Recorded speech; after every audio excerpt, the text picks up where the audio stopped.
Bueno, estamos en un curso llamado Consejería Bíblica. Bien se le puede llamar consejería pastoral, consejería cristiana.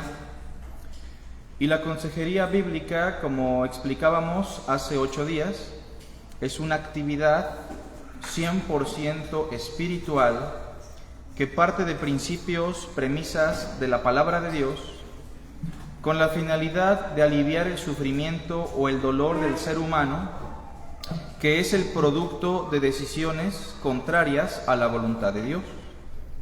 Hace 8 días explicábamos, al menos de manera panorámica, cuáles son los aspectos generales que abarca la consejería bíblica.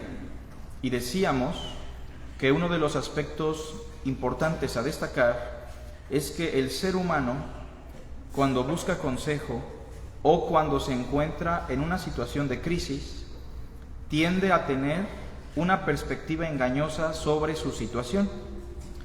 Esta perspectiva engañosa no le permite entender a profundidad cuál es la médula de su problema, porque en este punto el aconsejado se siente víctima de la situación, piensa que el destino, el karma, Dios, la familia, sus padres han sido de alguna manera los que han contribuido a su desgracia, pero no se percibe a sí mismo como un ser responsable, sino como la víctima de la situación. En consecuencia, en esta perspectiva, el aconsejado también tiende a buscar culpables, como Adán, cuando dijo: la mujer que tú me diste. Y parte de esta perspectiva engañosa es lo que evita que el ser humano pueda avanzar en su desarrollo como persona, como cristiano, como hijo de Dios. Otro aspecto que destacamos hace 8 días fue la importancia de entender el carácter determinante de las decisiones humanas, que lo que vivimos no es fortuito, no es parte del destino, del karma, sino más bien que lo que vivimos, lo que disfrutamos o lo que sufrimos es la consecuencia de decisiones que hemos tomado en el pasado, decisiones que están afectando nuestro presente. Por lo tanto, son las mismas decisiones que tomemos hoy las que nos pueden aliviar en un futuro o nos pueden agudizar el problema que estamos experimentando. A partir del texto que leímos, decía Gálatas: no se engañen, Dios no puede ser burlado, pues todo lo que el hombre sembrare, eso también segará. Y por último, me parece, explicábamos que la única forma para cambiar el rumbo de nuestra vida es la admisión honesta de nuestros errores.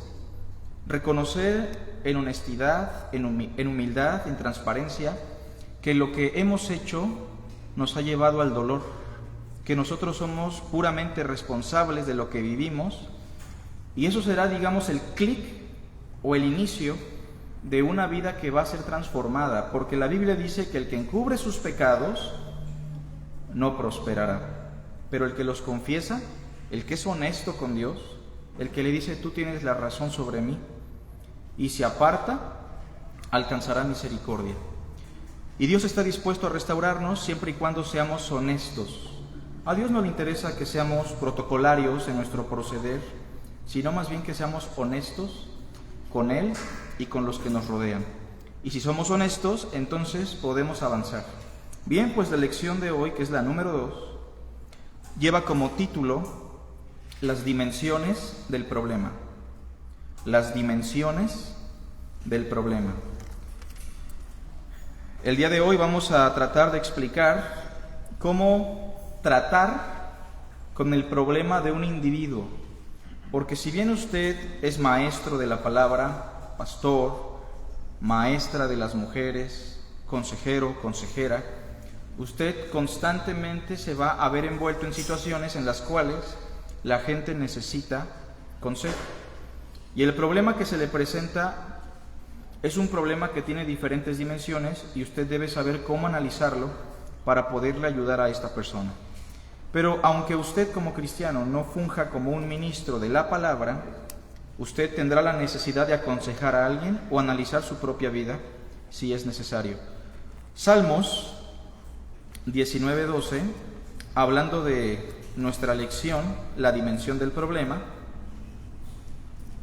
nos dice lo siguiente: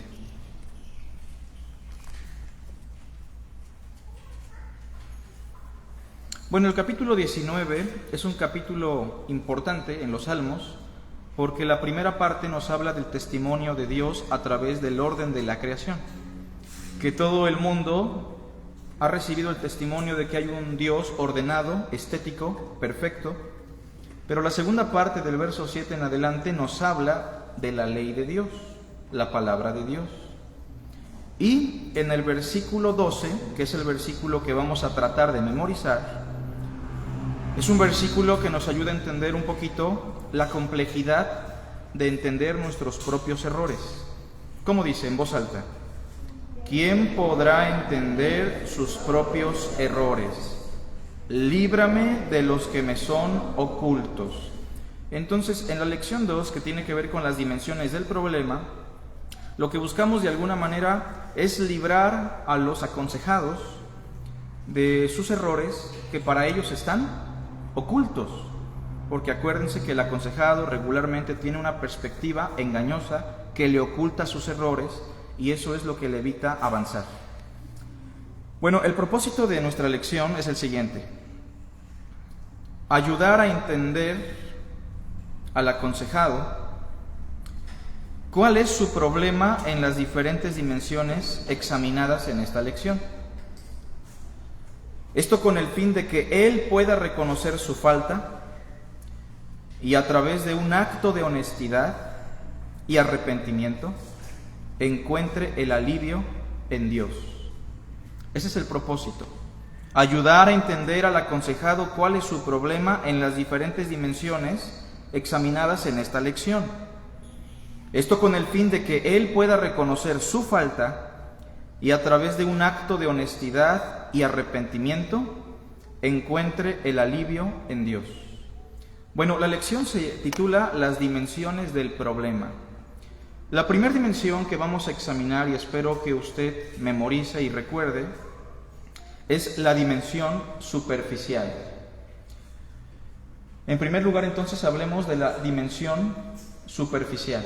No sé si todos alcanzan a ver, pero lo voy a estar leyendo y explicando. La dimensión superficial es lo que el aconsejado percibe regularmente.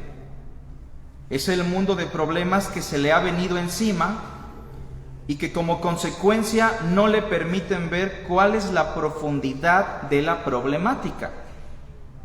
Es decir, la dimensión superficial tiene que ver con lo que el aconsejado percibe, con lo que la persona que está sufriendo ve como su problema.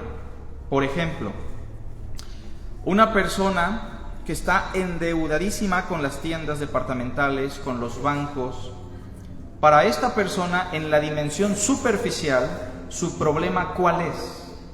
Que no tiene dinero. Eso es lo que él percibe. Y él piensa que al tener dinero, ganarse la lotería, que alguien le regale una gran cantidad, él va a resolver lo que le hace sufrir, lo que lo tiene en crisis.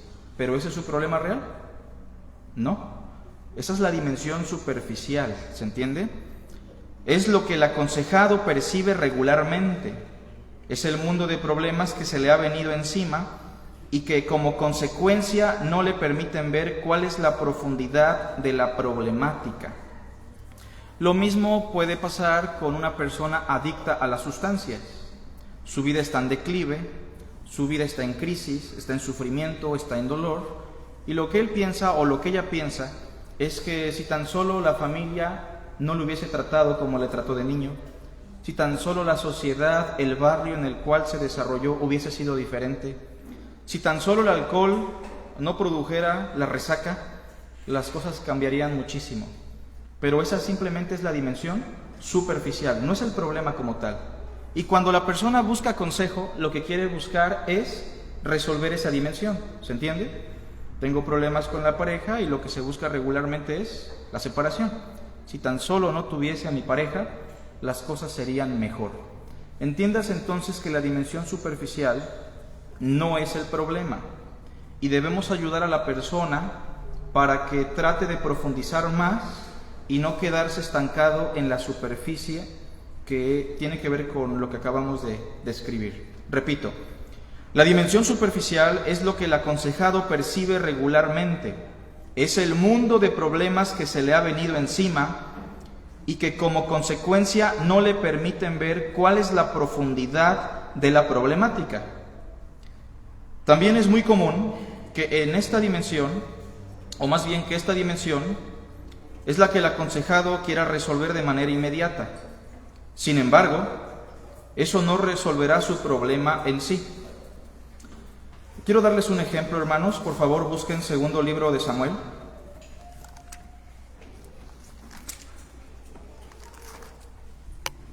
Busquemos segundo libro de Samuel y vamos a examinar un poquito al rey David, como si el rey David fuese nuestro aconsejado. Segundo libro de Samuel, capítulo 11, versículo 1 en adelante.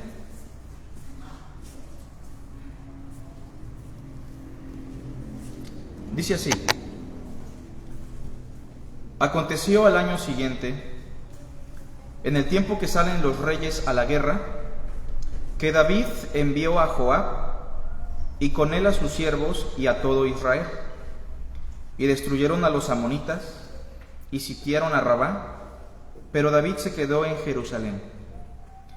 Y sucedió un día al caer la tarde que se levantó David de su lecho y se paseaba sobre el terrado de la casa real, y vio desde el terrado a una mujer que se estaba bañando, la cual era muy hermosa. Envió David a preguntar por aquella mujer y le dijeron: aquella es Betsabé, hija de Eliam, mujer de Urías Eteo. Y envió David mensajeros y la tomó y vino a él, y él durmió con ella. Luego ella se purificó de su inmundicia y se volvió a su casa.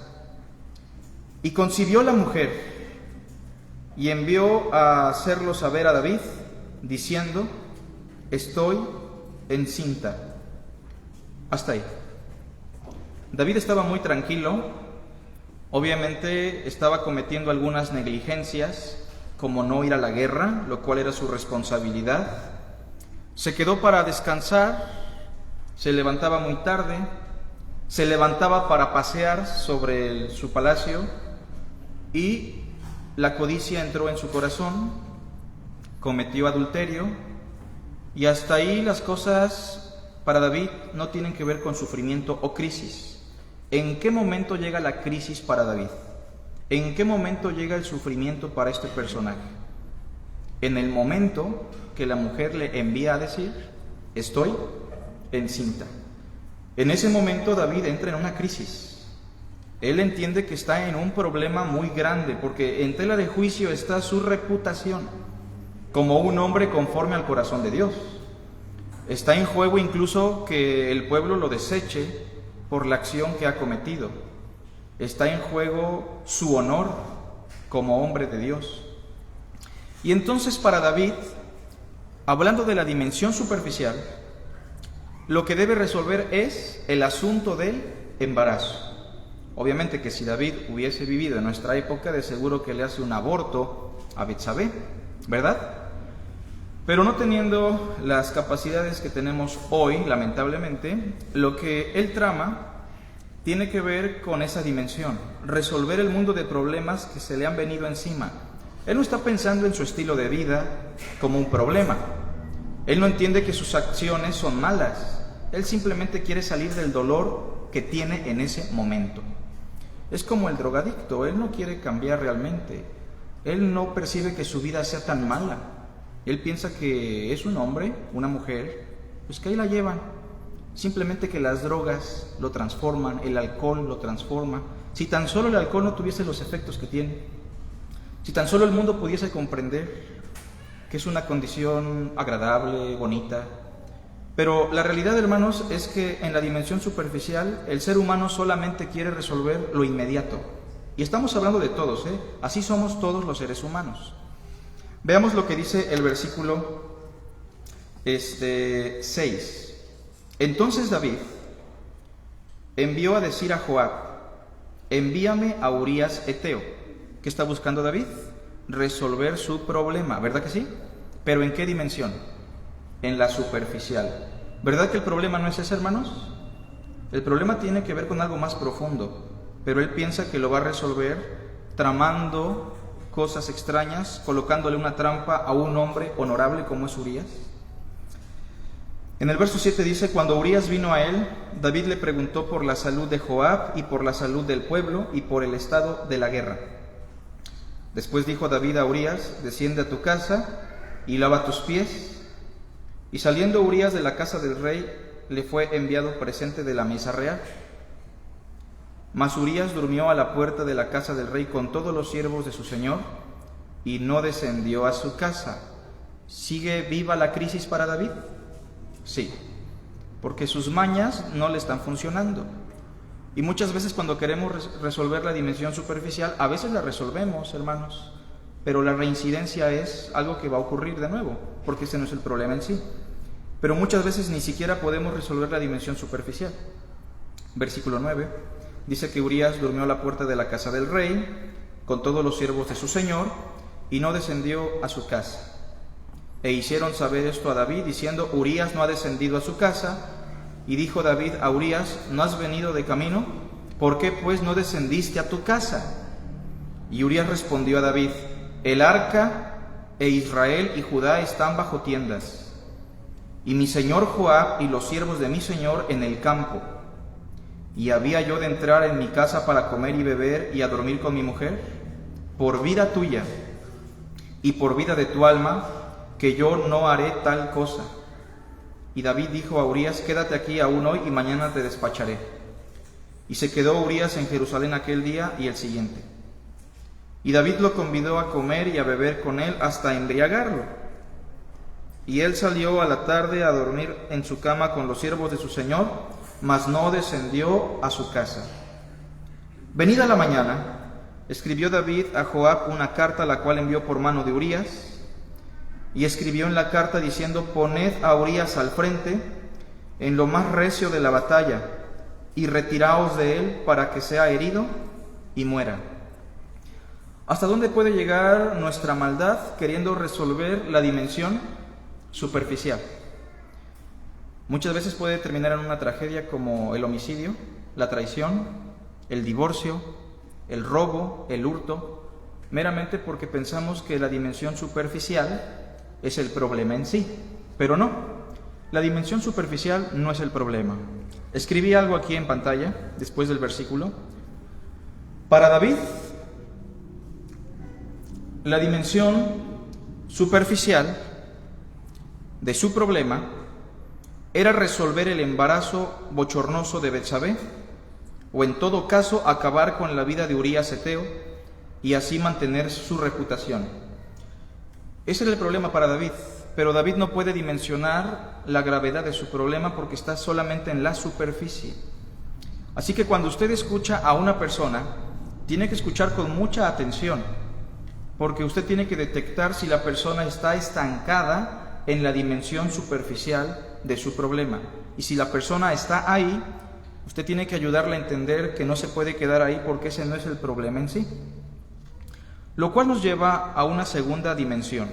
Número 2, la dimensión real. Este es un segundo nivel que ya nos está ayudando a entender un poquito más cuál es la profundidad del problema. Lo voy a leer si alguien no lo ve, ¿sale? La dimensión real toca los aspectos que tienen que ver con las prácticas o el estilo de vida que han llevado o que ha llevado el aconsejado al sufrimiento o a la crisis. Repito, la dimensión real tiene que ver con la práctica, con el estilo de vida, con decisiones que han llevado al aconsejado a la crisis, al dolor, al sufrimiento. Miren, nadie sufre fortuitamente, nadie es víctima en la vida, todos sufren por un estilo de vida que han llevado, todos sufrimos por decisiones o prácticas que hemos realizado. Así que en la dimensión real tenemos que tocar los aspectos que tienen que ver con la práctica o el estilo de vida. Les doy un ejemplo. Había un hermano que me marcaba seguido con depresión, con pensamientos suicidas, y analizando un poco su situación, le preguntaba yo: ¿a qué horas te duermes, hermano? No, pues como a las 5 de la mañana, ¿no? ¿Y a qué horas te despiertas? No, pues como a las 4 o 3 de la tarde. Pues muchas veces, hermanos, aunque parezca ridículo, el tener un desorden en nuestra vida, prácticas que son anormales, pueden llevarnos a cosas que no son naturales en nosotros. Así que, solamente como para poner un ejemplo, hay que mirar en David cómo su dimensión real tiene que ver con su estilo de vida. Ahorita lo vamos a ver. También en esta dimensión debemos ayudarle a entender que hay una relación muy clara entre sus acciones y sus complicaciones de vida. De esa manera podemos ayudarle a entender la importancia de asumir la responsabilidad y cambiar el rumbo de sus acciones. Tenemos que ayudarle a ver cuáles son las prácticas, cuál es el estilo de vida que esta persona lleva y que lo está llevando al dolor. No es casualidad que siempre sufra. No es casualidad que siempre esté en crisis, que donde quiera que esté hay dolor. No, hay acciones de por medio que lo están llevando a ese sufrimiento. Y la dimensión real tiene que ver con ello. Veamos segundo libro de Samuel 11, del verso 1 al 5. Antes de leerlo, voy a leer lo que tengo anotado entre paréntesis. Aunque David solamente percibe la dimensión superficial, ¿verdad que sí? Es lo que percibe David. Y eso es lo que quiere resolver. La dimensión superficial solo es el producto de la dimensión real. Detrás de este sufrimiento que tiene David, hay acciones que ahora están reaccionando en una cosecha de crisis y dolor. ¿Fue casualidad lo que está viviendo David? ¿Verdad que no? ¿Fue el destino, el karma? ¿Fue fortuito? No. David está sufriendo por decisiones, por acciones, por un estilo de vida. Notemos el capítulo 11, verso 1. Aconteció al año siguiente, en el tiempo que salen los reyes a la guerra, que David envió a Joab y con él a sus siervos y a todo Israel, y destruyeron a los amonitas y sitiaron a Rabá, pero David se quedó en Jerusalén. Vamos a poner en pantalla los incisos, hermanita, y la lectura la vamos a tener en la Biblia, al menos para que vayamos checando las acciones de David. Lo primero que encontramos en David, en el inciso A, ¿qué es? Negligencia. Si se dan cuenta que en el verso 1 se nos dice que era un tiempo, era una situación en la cual los reyes, por lo general, tenían que estar en la guerra. O sea, la obligación de David era estar al frente de su ejército, llevar a Israel a la batalla, pero a David se le ocurre enviar a Joab y quedarse en Jerusalén, en su casita. Y entonces David está pecando de negligencia, negligente, irresponsabilidad. David está cometiendo un pecado. Ahora, ¿las cosas salieron bien, hermanos, según el verso 1? Vean el verso 1 en su Biblia.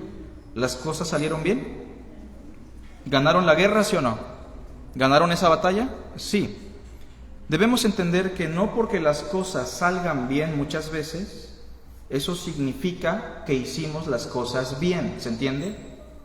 No porque una iglesia funcione bien, no porque un matrimonio funcione bien en apariencia, eso significa que estamos haciendo las cosas bien. Escucho muchas veces, mi esposa trabaja, yo trabajo, los niños se quedan con la niñera toda la semana y la llevamos bien, tranquilos. Puede ser, ¿verdad? ¿Pero es lo que Dios quiere? No, porque los hijos no nos los dio Dios para dejarlos al cuidado de otros, por poner un ejemplo, ¿no?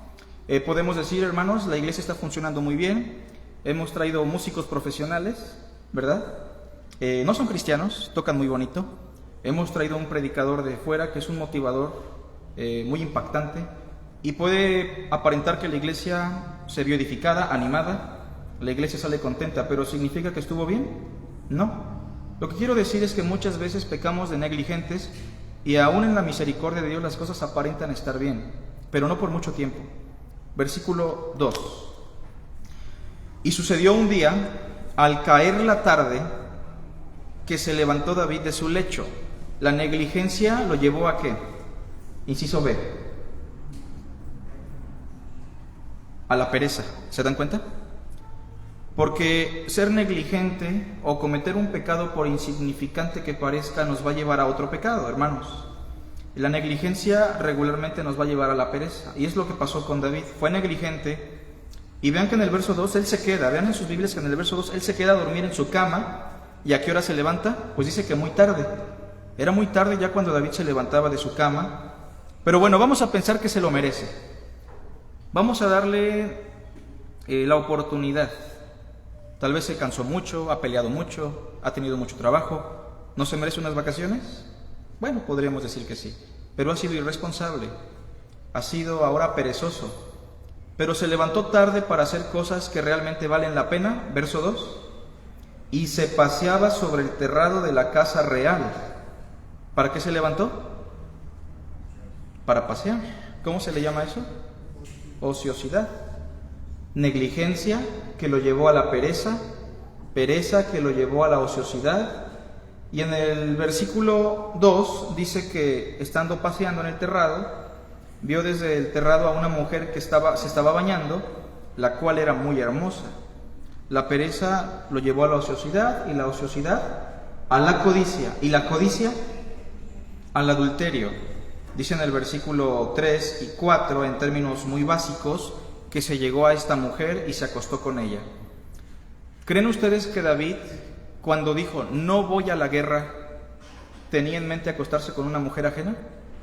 ¿Verdad que no? Y a veces pasa, muchas veces, lo mismo, hermanos, en nuestra vida cristiana. Decimos, simplemente ya no voy a asistir a la iglesia. Irresponsabilidad. Simplemente ya no voy a leer la Biblia tanto. Simplemente no voy a hacer esto, que no parece tan grave. Pero así como David, nos empezamos a crear una bolita de nieve que se empieza a hacer más grande cada vez. Y cuando nos damos cuenta, estamos atascados en adulterio, en traición, en homicidio y en cosas terribles, porque el pecado trabaja de manera muy sutil, porque nuestra naturaleza es muy engañosa y nos empieza a atrapar poco a poco, como una adicción que nos atrapa poco a poco. Así que en la dimensión real destacamos que la práctica de vida es el problema real. Decisiones, acciones, un estilo de vida contrario a lo que Dios desea. No sé si hasta aquí alguien tenga alguna pregunta, hermanos. ¿No? Voy a poner un ejemplo con la mujer samaritana. Todos conocen la historia, ¿verdad? Para la mujer samaritana, ¿cuál era su problema en la dimensión superficial? ¿Qué es lo que ella percibía como el problema que tenía que resolver? ¿Creen que ella pensaba en su adulterio? ¿Ella se percibía como una mujer inmunda? No. ¿Creen que ella pensaba necesitar de Dios? Tampoco. Ella estaba muy cómoda con su estilo de vida, ella estaba muy cómoda con su religión samaritana, pero ella piensa que el problema más grande que tiene en la vida es el rechazo. Si tan solo las mujeres no me rechazaran, ¿cómo me critican? Ya podría venir a sacar agua con ellas, ¿no? Si tan solo no fuera samaritana, ya no me rechazarían los judíos y las mujeres judías. Para ella su problema es que la gente la rechaza. Ella se percibe como una víctima, ella no puede admitir consejo, no puede admitir nada, porque ella se siente la víctima de su situación y para ella el rechazo es su problema. Pero en la dimensión real, la pregunta es, ¿el rechazo que ella experimenta está relacionado con una práctica? ¿Sí o no? Sí. Está relacionado con un estilo de vida promiscuo, en donde el matrimonio se toma muy a la ligera, donde ella ha estado cometiendo adulterio constantemente, casándose y casándose, mirando esto como una práctica normal, buscando satisfacción en las relaciones sexuales, emocionales, con diversas parejas. En ese sentido, el rechazo que ella experimenta en su dimensión superficial es el producto de la dimensión real. Espero que hasta aquí esté quedando claro, hermanos. Y para terminar, número 3, la dimensión causal.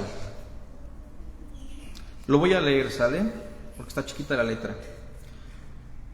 La dimensión causal, hermanos, es lo más importante. Es lo que usted tiene que detectar y en lo que usted debe trabajar con la persona. Porque acuérdense, ¿qué es la consejería? Una actividad 100% espiritual. Si solamente le ayuda a trabajar en la dimensión real, usted estaría fungiendo nada más como un psicólogo o como una persona que trabaja en los aspectos morales y éticos de la vida. Pero eso no es tan importante, porque si trabajamos en David para que se porte bien, ¿qué tendríamos? Un pecador que se comporta bien y nada más. Pero lo que queremos es un pecador arrepentido, que tenga una relación viva con Dios. Y por eso la dimensión causal toca el aspecto divino, repito, toca el aspecto divino, es decir, nuestra relación con Dios. Ya sea que el aconsejado no conozca a Dios o que sea un cristiano frío, puede pasar de las dos, ¿verdad? Hay que explicarle que la causa de su dolor y el sufrimiento que está experimentando están relacionados con Dios. Si es un inconverso, hay que hacerle ver que necesita conocer a Dios, que necesita tener una relación con Dios a través de Cristo, por medio de la fe. Hay que presentarle el Evangelio. Pero un cristiano que tiene un problema de esta magnitud, como David, que era un creyente, también tiene un problema causal que toca el aspecto divino. Su relación con Dios está mal. Su comunión con Dios está dañada. Algo está mal en su relación con Dios. Ahora, notemos lo que dice ahí el texto, lo voy a seguir leyendo. Ya sea que el aconsejado no conozca a Dios o que sea un cristiano frío, precario y con una vida espiritual endeble, pues es importante en esta dimensión hacerle entender al aconsejado que necesita conocer a Dios y debemos presentarle el Evangelio. Y si es un creyente descarriado, porque también los hay, ¿verdad? O lo sabemos, necesitamos darle un seguimiento espiritual hasta que alcance una madurez que le permita avanzar en su vida. Sin embargo, para que esta dimensión despierte ante los ojos del aconsejado, es necesario confrontar con la nutesis. ¿Se acuerdan de eso? Es necesario confrontar con la nutesis. Ahora sí quiero preguntarles, ¿cuál es el mayor problema de David? ¿Pueden levantar su mano y con Dios? ¿Ok? ¿Alguien quiere abonar algo más? Bueno, sí, su pecado. Estamos armando ahí el rompecabezas. Su problema es con Dios, sí. Con su pecado. ¿Perdón? No se da cuenta del verdadero problema, solamente lo ve superficial. Claro, no se da cuenta de su verdadero problema. Miren, David era un creyente, ¿sí o no? Era un hombre regenerado. Era un hombre conforme al corazón de Dios. Por esta parte debemos entender que el ser humano llega a ser una criatura sublime, por ser imagen y semejanza de Dios, por encima de todas las criaturas. El ser humano tiene un valor por encima de un animal, por encima de una plantita, por encima incluso de los ángeles, porque el ser humano es imagen de Dios. No tenemos la imagen de Dios, somos imagen de Dios. Eso es lo que nos hace humanos. Pero, aunque el ser humano tiene una grandeza por ser imagen de Dios, lo que vemos en David es que el ser humano también tiene una gran corrupción. Y el ser humano se describe en la Biblia como la criatura más perversa y corrupta, por encima incluso de los demonios. Ahora bien, la dimensión causal en David tiene que ver con su relación con Dios. Cuando él decidió no ir a la guerra y fungir como rey, principalmente le estaba fallando a Dios y estaba desechando a Dios. Y en el momento que él desechó a Dios, las cosas se empezaron a empeorar. Roboam, ¿se acuerdan de Roboam? El hijo de Salomón. Cuando Salomón llega al trono, lo primero que hace Salomón, ¿qué es? ¿Se acuerdan? Buscar a Dios y decirle: Señor, dame sabiduría porque soy joven y el pueblo es muy grande. Pero cuando su hijo llega al trono y el pueblo le hace una petición, ¿se acuerdan? Le dijeron: bájanos los impuestos porque están muy altos, se están pasando ahora sí con nosotros, el yugo es muy pesado, el de tu padre, pero por favor ayúdanos. Roboam le pidió consejo a los jóvenes, a los ancianos, pidió tiempo, todo eso estuvo bien. Pero ¿cuál fue el mayor error de Roboam? Es que nunca le pidió consejo a Dios. Ni siquiera podemos decir que no escuchó a Dios, porque ni siquiera lo consultó, ¿se entiende? Y nos vamos a dar cuenta que el problema causal también de la mujer samaritana, ¿cuál era? Que no tenía vida eterna, que no tenía una relación con Dios, que tenía una actividad sexual ilícita, que tenía religión, que tenía una fachada religiosa, pero no tenía una verdadera relación con Dios, no era un verdadero adorador. Y Cristo le abre los ojos, ¿sí o no? Y vamos a darnos cuenta cómo Dios siempre busca personas consejeros que nos ayuden a despertar en esta dimensión causal que tiene que ver con Dios a través de la confrontación nutética. Acuérdense, nútesis es la reflexión mental, el despertar de la mente, nous, mente, tesis, razonamiento. Y la confrontación nutética es esa confrontación que nos hace ver las cosas. Como dijo el Salmo al principio, ¿quién podrá entender sus propios errores? Líbrame de los que me son ocultos. ¿Todos tenemos errores? Y no los vemos, ¿o sí? Como que o nos hacemos de la vista gorda o de veras no los vemos porque estamos muy engañados. Pero por eso necesitamos la iglesia. Por eso la iglesia es valiosa, hermanos. Por eso los pastores, maestros, diáconos, diaconisas, maestras son importantes en el cuerpo de Cristo, porque muchos de ellos nos hacen despertar de nuestro error. Muy bien, David hizo algo terrible, ¿verdad? Mató a Urías también, lo mató. El simplemente despegarse de Dios lo llevó a una tragedia horrible y espantosa. Yo creo que si David viviese en nuestros tiempos, sería visto como casi un inconverso, ¿verdad? Ahora yo les pregunto, ¿cómo creen ustedes que duerme David todas las noches después de lo que hizo? ¿Bien o mal? ¿Creen que él está tranquilo o está muy agobiado? Acuérdense, la perspectiva engañosa. Él piensa que está bien, porque él está engañado. Él duerme como un bebé, probablemente. Solucionó el problema, se quedó con la mujer guapa, mató al esposo, nadie lo supo más que la gente de confianza en el palacio, su reputación sigue viva como un hombre de Dios, ¿verdad que sí? Entonces, ¿cómo descansa? Bien, tranquilo, soy el rey.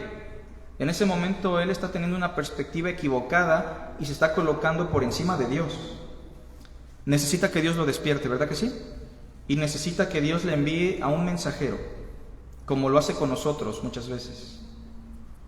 En el capítulo 12, voy a leer algo antes de leer el capítulo.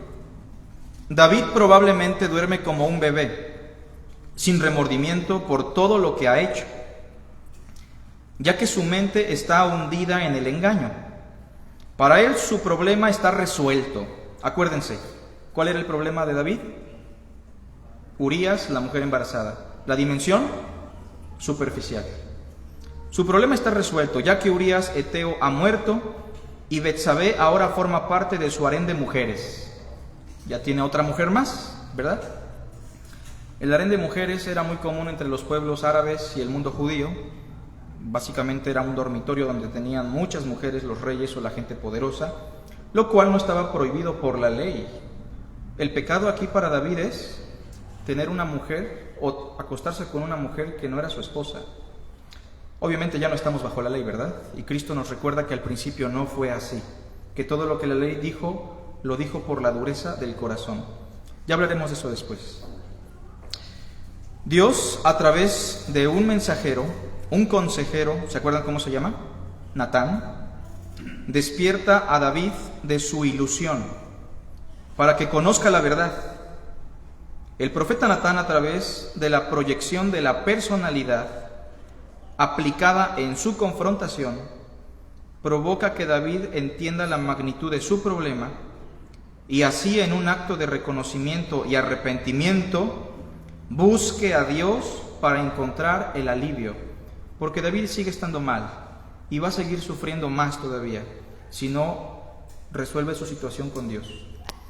Bueno, lo que hace Natán es confrontarlo nutéticamente, lo quiere hacer reflexionar a través de una técnica aplicada en la consejería que se conoce como la proyección de la personalidad.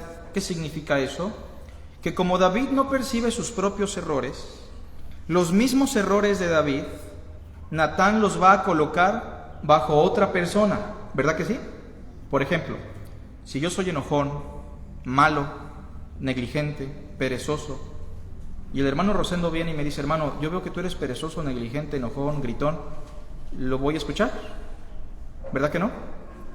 Pero si Rosendo viene y me dice: ¿sabes qué, hermano? Me he dado cuenta que el hermano Israel Olivares es enojón, es perezoso, es negligente. ¿Qué voy a hacer yo? Si estoy mal espiritualmente voy a decir: sí, hermano, yo también he visto eso, déjeme, voy a hablar con él, hay que confrontarlo. ¿Qué día puedes para ir a verlo? En ese momento Rosano tal vez me dice, no, es que así eres tú, hermano. Entonces la proyección de la personalidad nos ayuda a entender y a despertar, porque nuestros propios errores que nosotros ocultamos o no queremos ver, en otros hermanos se hacen visibles, ¿verdad? Se hacen grandotes. Y Cristo lo explica en el Sermón del Monte. Queremos sacar la paja del ojo de alguien cuando nosotros tenemos una viga atorada, ¿no? Veamos lo que pasa aquí. 12:1. Y el Señor envió a Natán a David, y viniendo a él le dijo. Ahora, ¿cómo creen que estaba Natán? Yo creo que estaba espantado, ¿verdad que sí? Ir con un hombre poderoso, el más poderoso de Israel, y saber que acaba de matar a un soldado, que no le va a ser un profeta en sandalias, ¿no? Pero el profeta llega y le dice, mira, había 2 hombres en una ciudad, el uno rico y el otro pobre. El rico tenía numerosas ovejas, ¿en referencia a qué? A las mujeres de David, y vacas.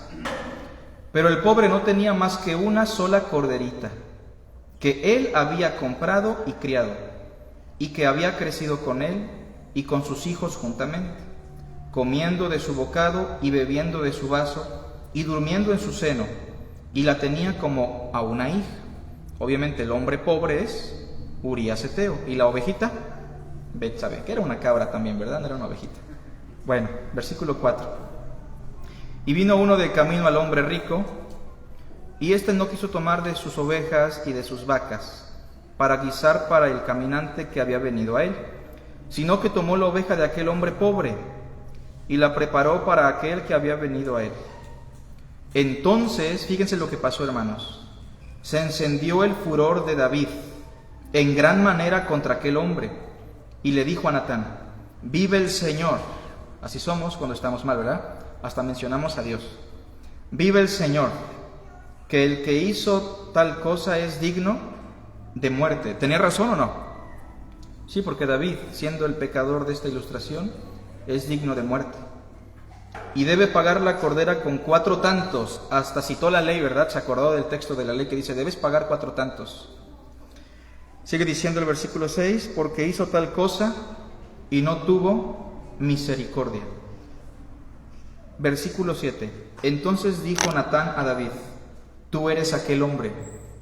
Fíjense cómo aplica la nutesis, y una vez que la nutesis está surtiendo efecto, es cuando directamente se le explica a la persona su situación. Lo mismo pasa con la mujer samaritana, ¿se acuerdan?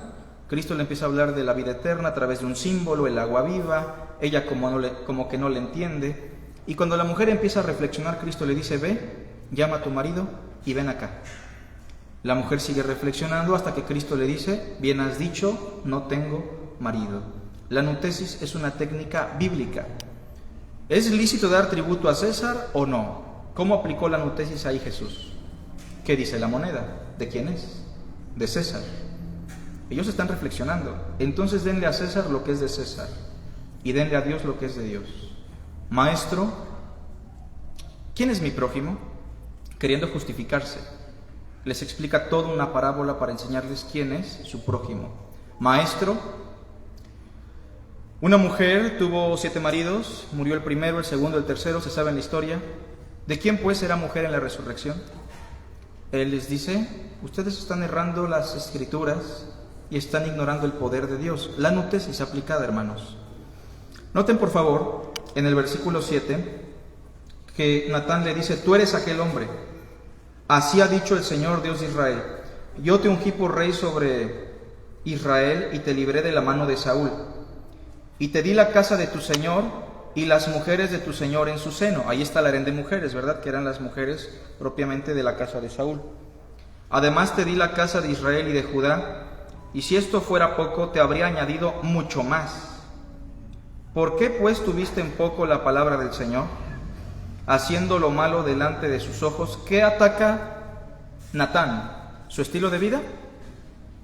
No, ¿verdad? ¿Qué ataca Natán? Su relación con Dios. Tuviste en poco la palabra del Señor, dice ahí, haciendo lo malo delante de sus ojos.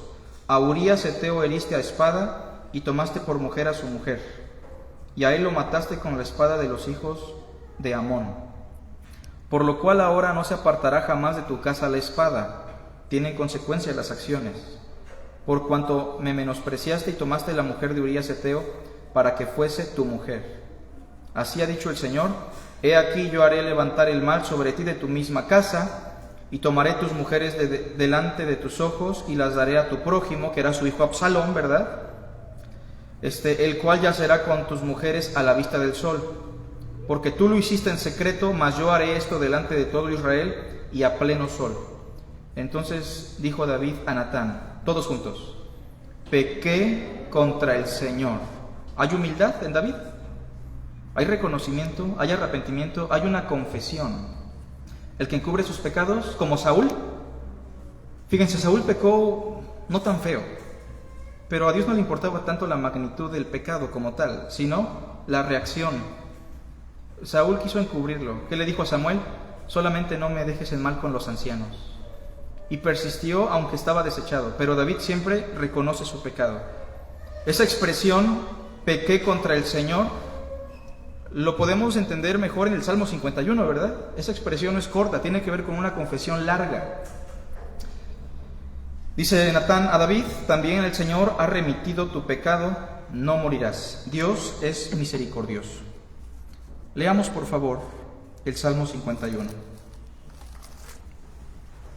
Y notemos cómo entender la dimensión del problema y aconsejar de una manera nutética, atacando la dimensión causal, es lo que puede provocar que la persona despierte y encuentre alivio en Dios.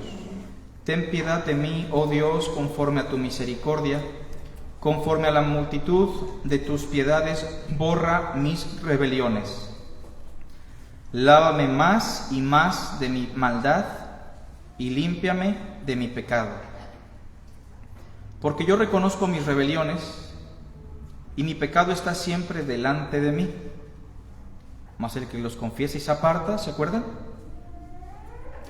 Contra ti solo he pecado. Miren, la dimensión real, la práctica, el estilo de vida para David no es el problema ya, ¿verdad? Él entendió que su problema es con Dios. Contra ti solo he pecado y he hecho lo malo delante de tus ojos, para que seas reconocido justo en tu palabra y tenido por puro en tu juicio.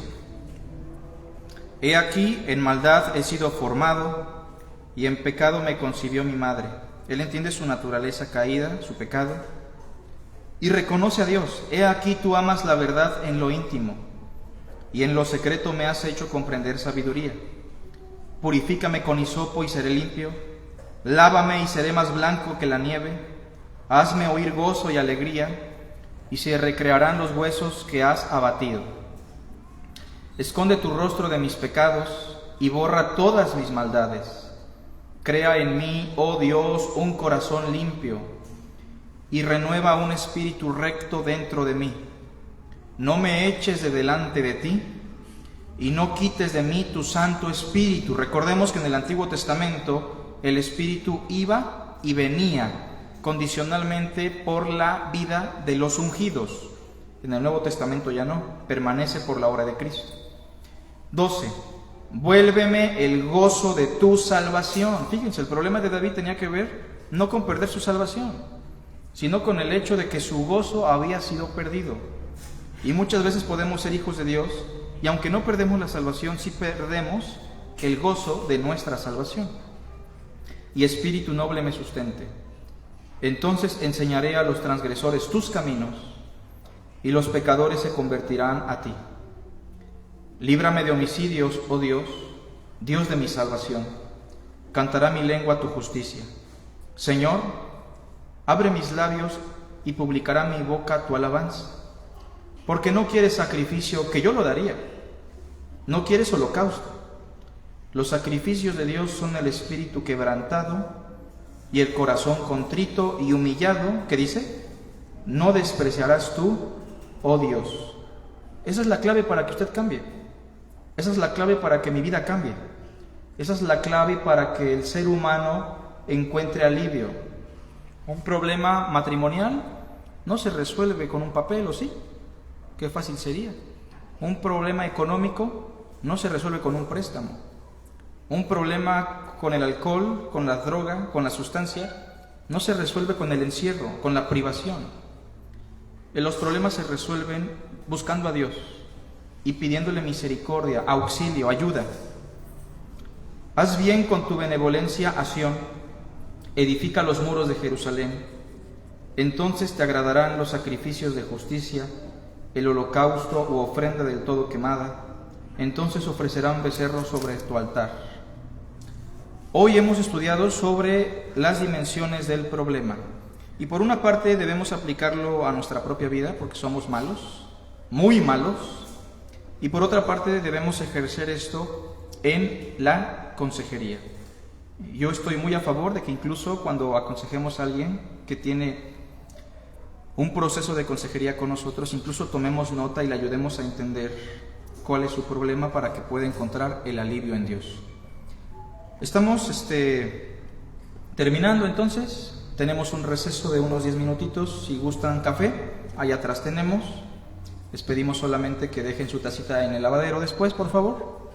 Y bueno, en 10 minutitos comenzamos con nuestro servicio. Que Dios les bendiga.